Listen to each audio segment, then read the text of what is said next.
Hello friends, welcome to easy for you. Easy for you channel में मैं विशाल आपका स्वागत करता हूं।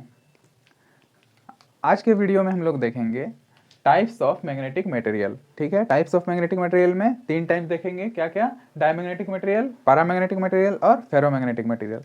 तो चलिए शुरू करते हैं। फर्स्ट हम लोग देखते हैं डायमैग्नेटिक मटेरियल।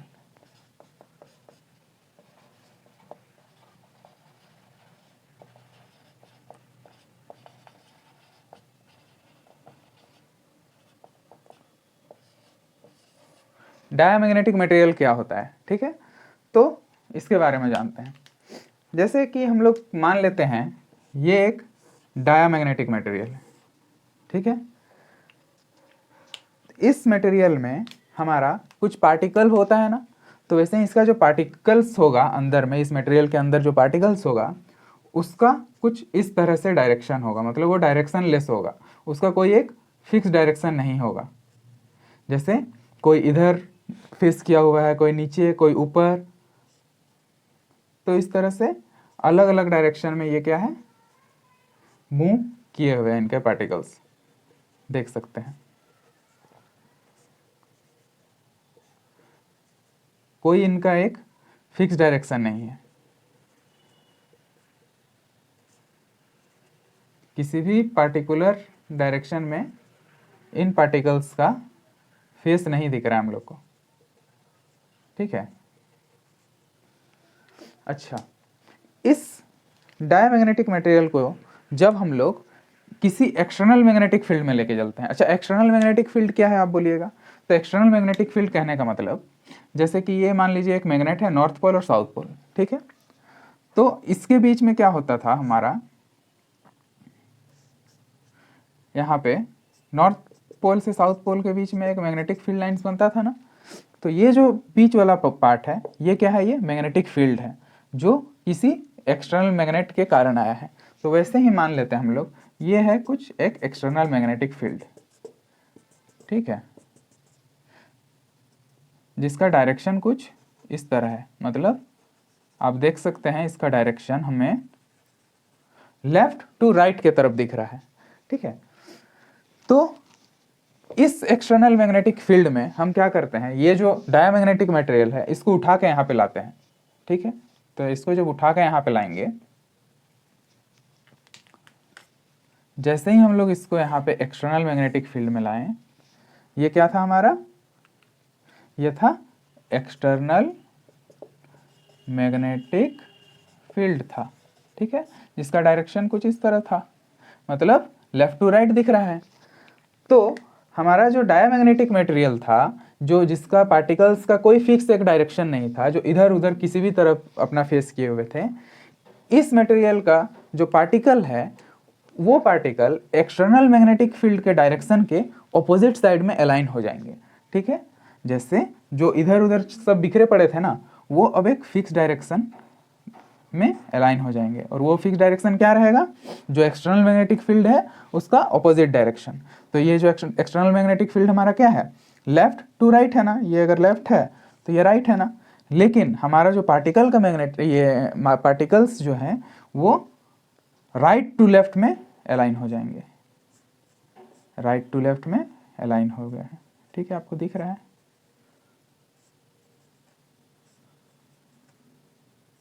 लेकिन इसमें से भी सब के सब राइट टू लेफ्ट, मतलब कि एक्सटर्नल मैग्नेटिक फील्ड के ऑपोजिट डायरेक्शन में अलाइन नहीं होंगे। इसमें भी कुछ पार्टिकल्स ऐसे होंगे जो पहले की तरह ही फिक्स रहेंगे। जैसे कि ये वाला एक पार्टिकल दिख रहा है ना हम लोग को, इसको हम लोग बना देते हैं, जो इससे जैसे था पहले वैसे ही है। ये वाला एक पार्टिकल दिख रहा है ना जो डाउनवर्ड है, उसको भी हम लोग बना देते हैं, वो जैसे था पहले वैसे ही है। फिर ये एक बना देते हैं हम लोग, कैसे है? ये अप साइड में है ना, तो इसको अप साइड में ऐसे ही बना देते हैं। कहने का मतलब, इसमें से मैक्सिमम पार्टिकल्स जो हैं वो एक्सटर्नल मैग्नेटिक फील्ड के ऑपोजिट साइड में अलाइन हो जाएंगे, लेकिन कुछ पार्टिकल्स होंगे जो पहले की तरह ही रहेंगे। ठीक है, तो ये किस में होगा? ये हमारा डायमैग्नेटिक मटेरियल में होगा। ठीक है, इसी चीज को हम लोग अगर सेंटेंस में लिखें तो कुछ इस तरह से लिखेंगे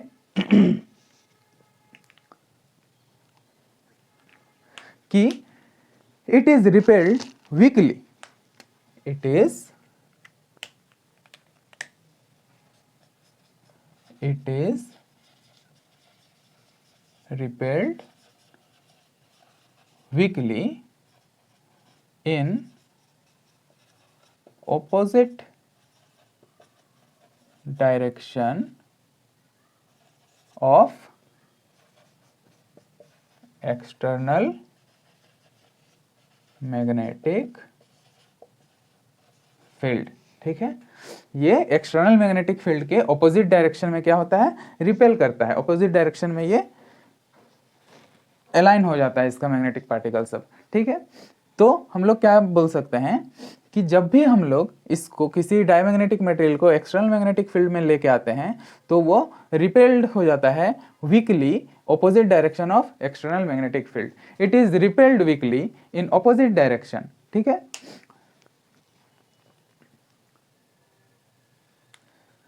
इसमें एक और बात जानते हैं हम लोग, इसका जो हमारा रिलेटिव परमेबिलिटी होता है, रिलेटिव परमेबिलिटी म्यू आर, वो क्या होता है, इसका रिलेटिव परमेबिलिटी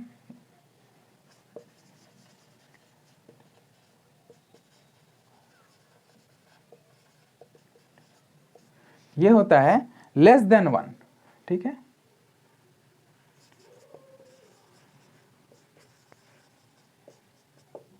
इसका रिलेटिव परमेबिलिटी लेस देन 1 होता है। इसमें एक और बात हम लोग समझते हैं,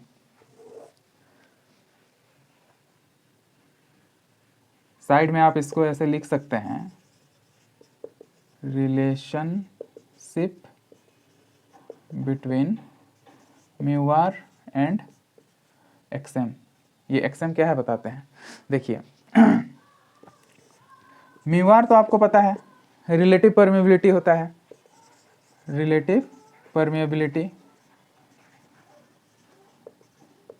और रिलेटिव परमेबिलिटी क्या होता था, रिलेटिव परमेबिलिटी होता था हमारा किस परमेबिलिटी ऑफ मीडियम, मतलब कि जिस मीडियम से हमारा, जिस मीडियम का हम लोग परमेबिलिटी निकाल रहे हैं या परमेबिलिटी पता करना चाहते हैं, और एब्सोल्यूट परमेबिलिटी, एब्सोल्यूट परमेबिलिटी को म्यू नॉट से हम लोग डिनोट करते थे। और एब्सोल्यूट परमेबिलिटी का जो वैल्यू होता था वो क्या होता था, 4 पाई इंटू 10⁻⁷ हेनरी पर मीटर। ये सब प्रीवियस क्लास में आप लोग देख लिए हैं, बहुत अच्छे से आप लोग को समझ में आ गया होगा।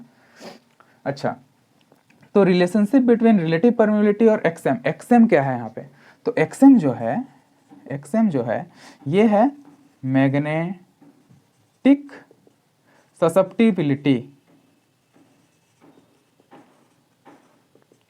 अब बोलिएगा मैग्नेटिक ससेप्टिबिलिटी क्या होता है, तो मैग्नेटिक ससेप्टिबिलिटी हम लोग जैसे समझते हैं कि how much magnetism is developed in any material. ठीक है, in any material when it is placed in external magnetic field. नहीं समझ में आया, मतलब कि किसी भी मटेरियल का वह गुण जिसके कारण हमारा कितना मैग्नेटिज्म उसमें आएगा, वह हमारा क्या बताता है, वो किसके कारण आता है, मैग्नेटिक ससेप्टिबिलिटी के कारण। नहीं समझ में आया, जैसे एग्जांपल के तौर पे अगर बोला जाए तो यदि मान लेते हैं लोहे को किसी एक्सटर्नल मैग्नेटिक फील्ड में हम लोग लेके जाते हैं, तो लोहा के अंदर कितना चुंबकत्व आएगा, ये किस पे निर्भर करता है, ये उसके मैग्नेटिक ससेप्टिबिलिटी पे निर्भर करता है, ये उसके मैग्नेटिक ससेप्टिबिलिटी पे निर्भर करता है। तो हम लोग ये म्यू आर और एक्सएम मैग्नेटिक ससेप्टिबिलिटी, इसके बीच का जो रिलेशन होता है वो याद रखिएगा खाली, x m equal to mu R -1 होता है। ठीक है, ये इंपॉर्टेंट है। हाँ, और वापिस अब हम लोग अपने टॉपिक पे आते हैं। इसमें क्या है, इसमें हमारा म्यू आर जो है रिलेटिव परमेबिलिटी वो लेस देन 1 होता है, मतलब 1 से कम होता है। तो मान लेते हैं हमारा डायमैग्नेटिक मटेरियल है, उसका म्यू आर जो है 1 से कम होगा। तो 1 से कम जैसे हम लोग मान लेते हैं 0.8। ठीक है, 0.8 है हमारा डायमैग्नेटिक मटेरियल का रिलेटिव परमेबिलिटी।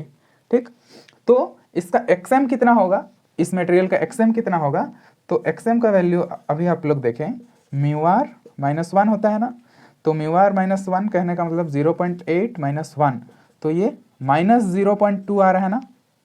ठीक है, तो इस चीज़ से आप लोग हमेशा याद रखिएगा कि डायमैग्नेटिक मटेरियल में हमारा जो मैग्नेटिक ससेप्टिबिलिटी होता है वो हमारा क्या होता है, वो हमारा होता है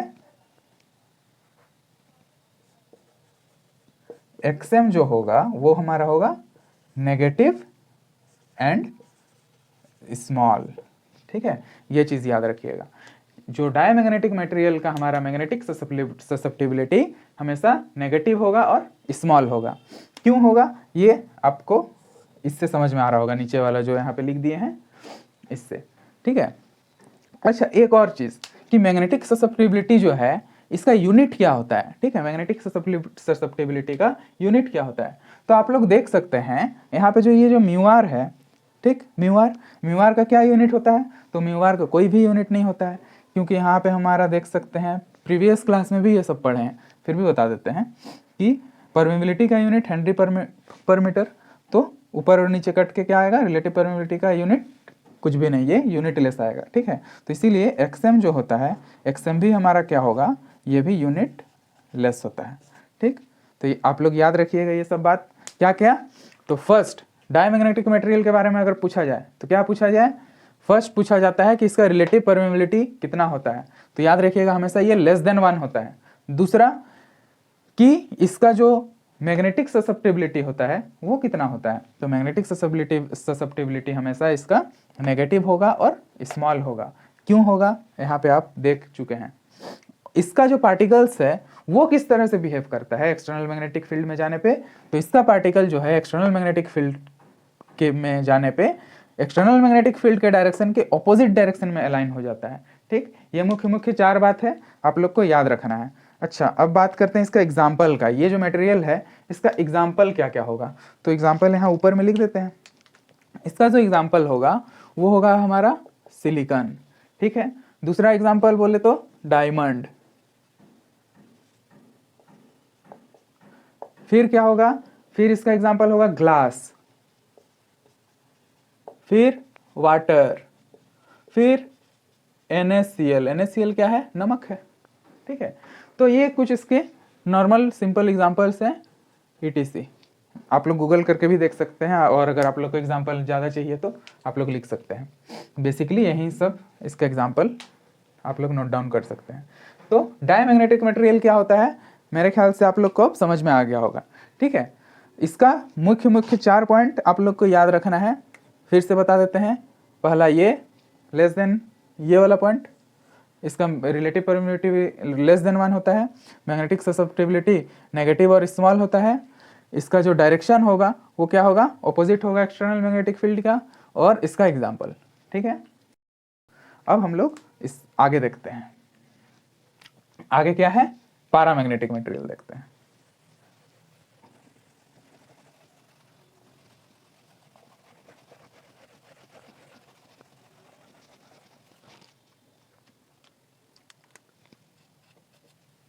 नेक्स्ट देखते हैं हम लोग पैरामैग्नेटिक मटेरियल।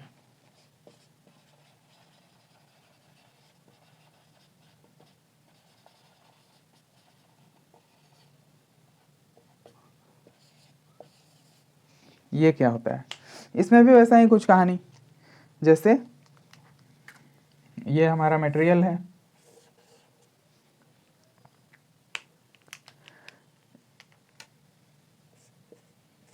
इसके जो पार्टिकल्स हैं वो स्कैटर्ड हैं, इधर उधर छितरे हुए हैं, इनका कोई एक फिक्स डायरेक्शन नहीं है।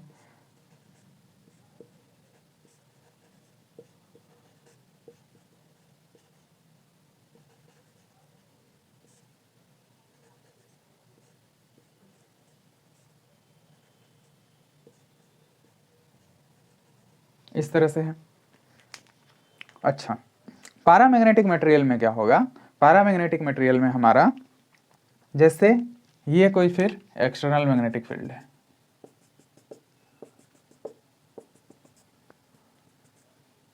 एक्सटर्नल मैग्नेटिक फील्ड का डायरेक्शन हम लोग ऐसा एज्यूम कर लेते हैं, लेफ्ट टू राइट। इस मटेरियल को जब हम लोग इसमें डालेंगे एक्सटर्नल मैग्नेटिक फील्ड में, तो क्या होगा देखते हैं।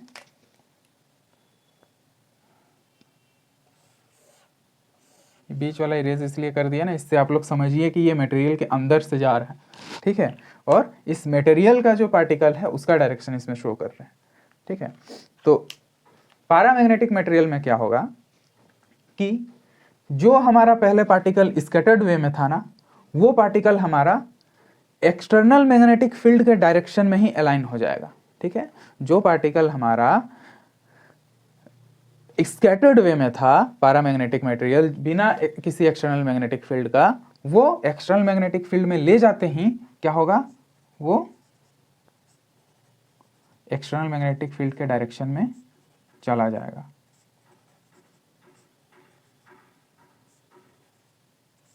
सारा चला जाएगा? नहीं, सारा नहीं जाएगा। इसमें से कुछ ऐसे होंगे ना जो पहले के तरह ही, जिस तरह पहले थे वैसे ही होंगे। जैसे कि हम लोग इसको देख लेते हैं, ये जो है डाउनवर्ड है, ये पहले की तरह ही है। ये जो है हमारा, ये अपवर्ड है, ये पहले की तरह ही है। ये जो इस साइड डायरेक्शन था वो, ये जो इस साइड डायरेक्शन था वो वैसा ही होगा, और जो डाउनवर्ड है वो अपवर्ड।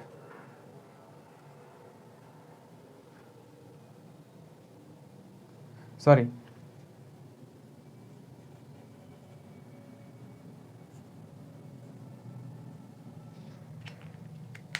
हाँ, पैरामैग्नेटिक मटेरियल में क्या होगा कि मैक्सिमम जो होगा, मैक्सिमम तो हमारा एक्सटर्नल मैग्नेटिक फील्ड के डायरेक्शन में ही चला जाएगा, लेकिन कुछ पार्टिकल्स ऐसे भी होंगे जो पहले के तरह ही हमारा जैसे पहले थे वैसे ही होंगे, उनमें कोई चेंजेस नहीं होगा। ठीक है, तो आपको ये समझ में आ गया होगा। तो इसका अगर हम लोग स्टेटमेंट अगर लिखें तो इसका स्टेटमेंट क्या लिखेंगे, it is weekly magnetised, it is weakly magnetized, it is weakly magnetized in direction of external magnetic field, in direction of external magnetic field। ये क्या था हमारा, ये एक्सटर्नल मैग्नेटिक फील्ड ही तो था।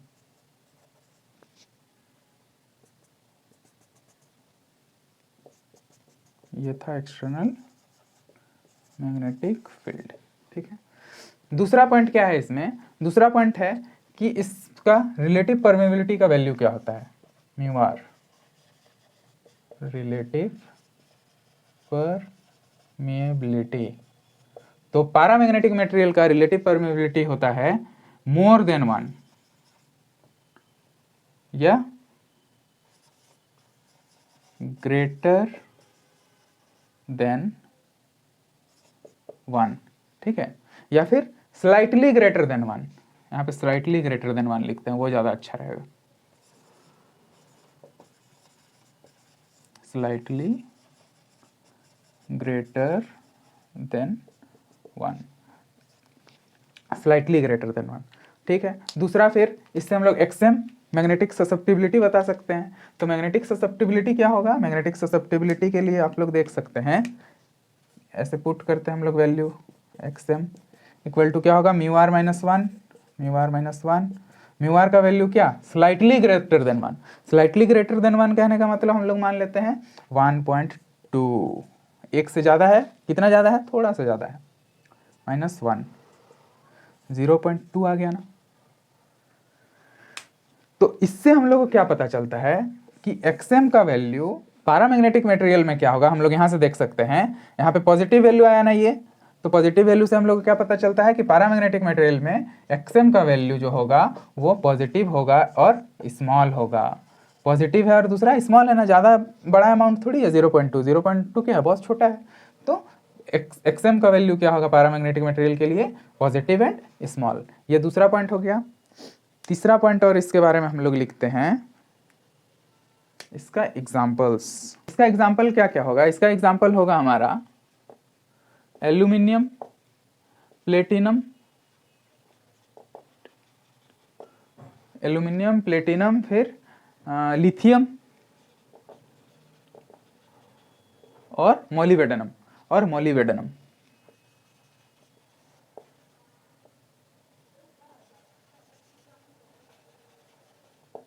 ठीक है, तो इसका एग्जाम्पल क्या होगा, एल्यूमिनियम, प्लेटिनम, लिथियम और मोलिब्डेनम। ठीक है, ईटीसी कर देते हैं। अच्छा, इसमें एक और पॉइंट याद रखना है, एक और पॉइंट क्या रखना है याद वो है कि ये जो पैरामैग्नेटिक मटेरियल्स होता है ना, जैसे कि हम लोग एक्सटर्नल मैग्नेटिक फील्ड में इसको लेकर चले गए, ठीक है, कुछ देर रखते हैं, तो एक्सटर्नल मैग्नेटिक फील्ड जैसे ही हम लोग हटा देंगे ना, ये क्या करेगा, ये अपने अंदर जो मैग्नेटिज्म लाया था उसको क्या कर देगा, वो उसको छोड़ देगा। मतलब it does not retains magnetic property after removal the external magnetic field. तो ये पॉइंट को लिख सकते हैं हम लोग, it does not retain magnetic property after removal of external magnetic field. नहीं समझ में आया? जैसे कि मान लेते हैं कुछ कुछ मटेरियल ऐसा होता है ना जिसको हम लोग एक्सटर्नल मैग्नेटिक फील्ड प्रोवाइड कराते हैं ना, उसके बाद थोड़े देर के लिए अगर हम लोग एक्सटर्नल मैग्नेटिक फील्ड को हटा देते हैं तो क्या होता है, वो थोड़े देर के लिए वो मटेरियल हमारा मैग्नेट जैसा बिहेव करने लगता है। मतलब एक्सटर्नल मैग्नेटिक फील्ड हम लोग हटा भी दिए हैं लेकिन फिर भी उसमें मैग्नेटिज्म का गुण रहेगा। लेकिन पैरामैग्नेटिक मटेरियल में क्या होगा, जैसे ही हम लोग एक्सटर्नल मैग्नेटिक फील्ड हटा देंगे, इसका जो मैग्नेटिक प्रॉपर्टी था इस मटेरियल का, ये मैग्नेटिक प्रॉपर्टी को भी क्या कर देगा, खो देगा। इसका मैग्नेटिक प्रॉपर्टी जो होगा वो ये रिटेन करके नहीं रखेगा, मतलब अपने पास वो जमा करके नहीं रखेगा, वो मैग्नेटिक प्रॉपर्टी को भी क्या करेगा, वो खो देगा जैसे ही हमारा एक्सटर्नल मैग्नेटिक फील्ड को हम लोग हटा देते हैं। ठीक, तो ये पॉइंट भी बहुत इंपॉर्टेंट है, इस पॉइंट को भी आप लोग याद रखिएगा, क्या कि it does not retain magnetic property after removal of external magnetic field.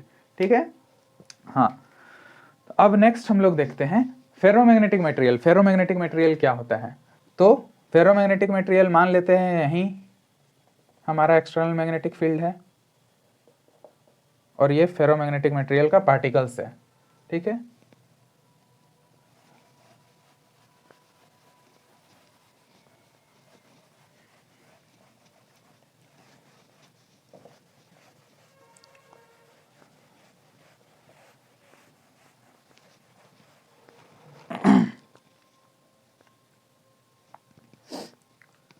ये पार्टिकल है, फेरोमैग्नेटिक मटेरियल है ये एक, इसका जो पार्टिकल है वो स्कैटर्ड वे में है पहले। ठीक है, लेकिन जैसे ही हम लोग इसको एक्सटर्नल मैग्नेटिक फील्ड में लेके चले गए तो इसके जितने भी मैग्नेटिक पार्टिकल्स हैं, जितने भी पार्टिकल्स हैं, वो सारा हमारा क्या होगा, एक्सटर्नल मैग्नेटिक फील्ड के डायरेक्शन में ही अलाइन हो जाएंगे।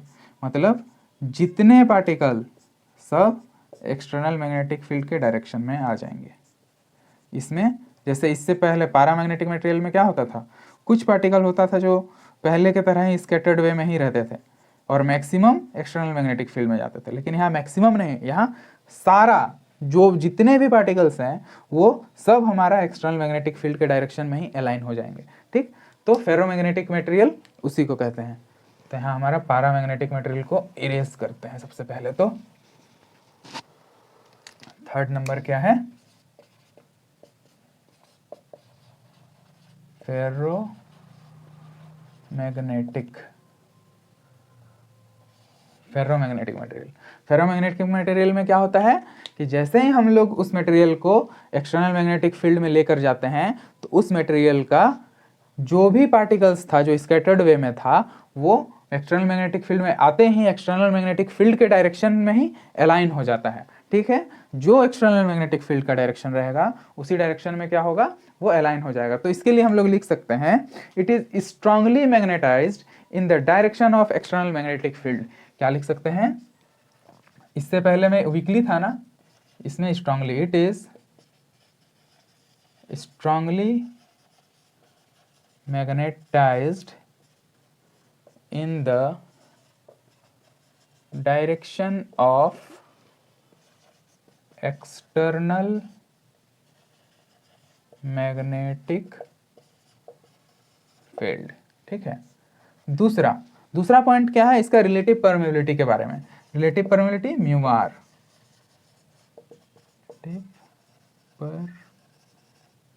परमेबिलिटी, इसका जो रिलेटिव परमेबिलिटी होगा वो 1 से बहुत ही ज्यादा रहेगा। ठीक है, इसको क्या हम लोग लिखें, इसको लिखते हैं म्यू आर इज, ऐसे लिख सकते हैं, म्यू आर इज बहुत बहुत बहुत ज्यादा 1 से, मतलब 1 से बहुत ही ज़्यादा होता है इसका म्यू आर का वैल्यू, मतलब रिलेटिव परमिबिलिटी का वैल्यू। किसका? फेरोमैग्नेटिक मटेरियल का। जैसे कि हम लोग एक एग्जांपल सिंपली पकड़े, जैसे आयरन को पकड़ते हैं, ठीक है। जैसे आयरन का, तो आयरन का लगभग लगभग कितना होता है? 3000 के आसपास होता है। आयरन का रिलेटिव परमिबिलिटी जो होता है वो कितना होता है? 3000 के आसपास होता है, ठीक। उसी को हम लोग अगर देखें तो उससे अगर देखते हैं एक्सएम का वैल्यू, तो आप लोग को पता है ना एक्सएम क्या होता है? एक्सएम होता है हमारा म्यू आर माइनस 1, ठीक है। तो अगर आयरन का एग्जांपल लें तो आयरन के लिए क्या होगा? म्यू आर की जगह पे हम लोग 3000 पुट करेंगे, -1 मतलब 2999, 2999। तो ये वैल्यू जो है वो क्या है? बहुत ही ज़्यादा है ना, बहुत ही ज़्यादा है। और पॉजिटिव है कि नेगेटिव है? पॉजिटिव है, यहाँ पे हम लोग को पॉजिटिव दिख रहा है। तो इससे हम लोग को पता चलता है कि एक्सएम का वैल्यू जो होगा वो फेरोमैग्नेटिक मटेरियल के लिए वो क्या होगा? वो पॉजिटिव तो होगा ही, पॉजिटिव के साथ साथ क्या होगा? वेरी लार्ज होगा, वेरी लार्ज होगा। पैरामैग्नेटिक मटेरियल में क्या था? पॉजिटिव था लेकिन स्मॉल था। यहाँ पे क्या होगा? एक्सएम का वैल्यू, मैग्नेटिक ससेप्टिबिलिटी का value positive and very large होगा, ठीक है। और एक इसमें पॉइंट, जो लास्ट पॉइंट हम लोग उसमें लिखे थे, क्या लिखे थे? It does not retains magnetism लिखे थे ना after removal of external magnetic field. लेकिन इसमें क्या होगा? इट रिटेन्स द मैग्नेटिज्म या फिर मैग्नेटिक प्रॉपर्टी, ठीक, property after removal of external magnetic field. मतलब हमारा जो ये एक्सटर्नल मैग्नेटिक फील्ड है, इस एक्सटर्नल मैग्नेटिक फील्ड को अगर हम लोग हटा भी दें तो भी ये कुछ समय के लिए क्या? मैग्नेट की तरह बर्ताव करने लगता है। कौन सा मटेरियल? Ferromagnetic material. इसीलिए लिखे हैं it retains the magnetic property after removal of external magnetic field, ठीक है। आप लोगों को समझ में आ गया होगा। तो आप लोग ये 4 पॉइंट एकदम याद रखिएगा। क्या? पहला कि इसका म्यू आर जो होता है रिलेटिव परमिबिलिटी वो बहुत ज़्यादा होता है 1 से।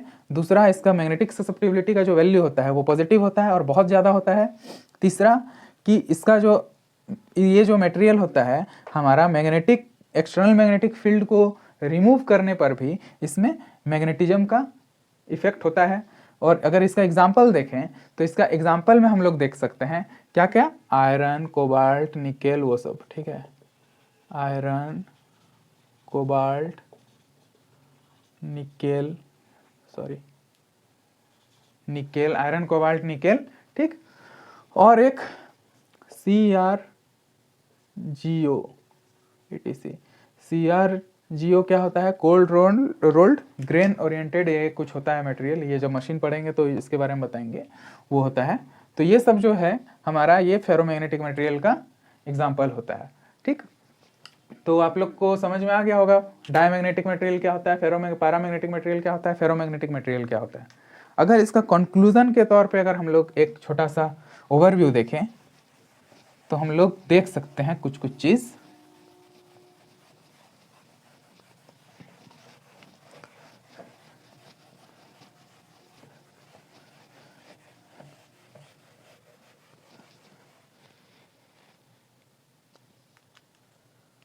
जैसे यहाँ पे लिखते हैं डायमैग्नेटिक मटेरियल्स, यहाँ पे पारा मैग्नेटिक मटेरियल्स, फिर इधर फेरो मैग्नेटिक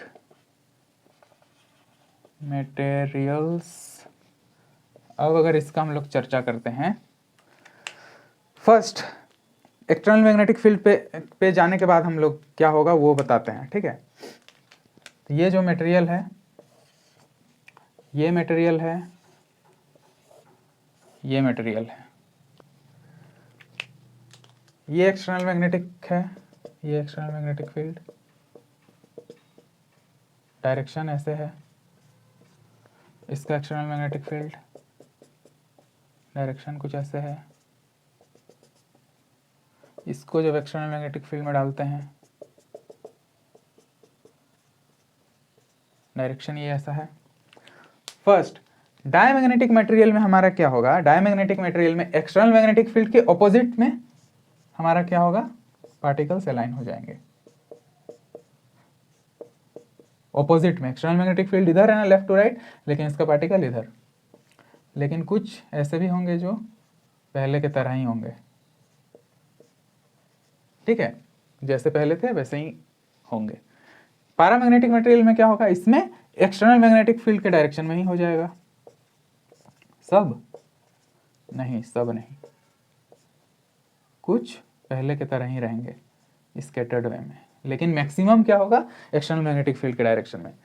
फेरोमैग्नेटिक मटेरियल में क्या होगा, जितने भी पार्टिकल्स हैं सब एक्सटर्नल मैग्नेटिक फील्ड के डायरेक्शन में। दूसरा पॉइंट, म्यू आर का जो वैल्यू होगा वो पैरामैग्नेटिक मटेरियल के लिए क्या होगा, लेस देन 1। डायमैग्नेटिक मटेरियल के लिए जो म्यू आर का वैल्यू होगा वो लेस देन 1 होगा। पैरामैग्नेटिक मटेरियल के लिए म्यू आर का वैल्यू, रिलेटिव परमिटिविटी का वैल्यू जो होगा वो स्लाइटली ग्रेटर देन 1 होगा। फेरोमैग्नेटिक मटेरियल के लिए रिलेटिव परमिटिविटी का वैल्यू वेरी लार्ज होगा। वेरी लार्ज नहीं लिखते हैं,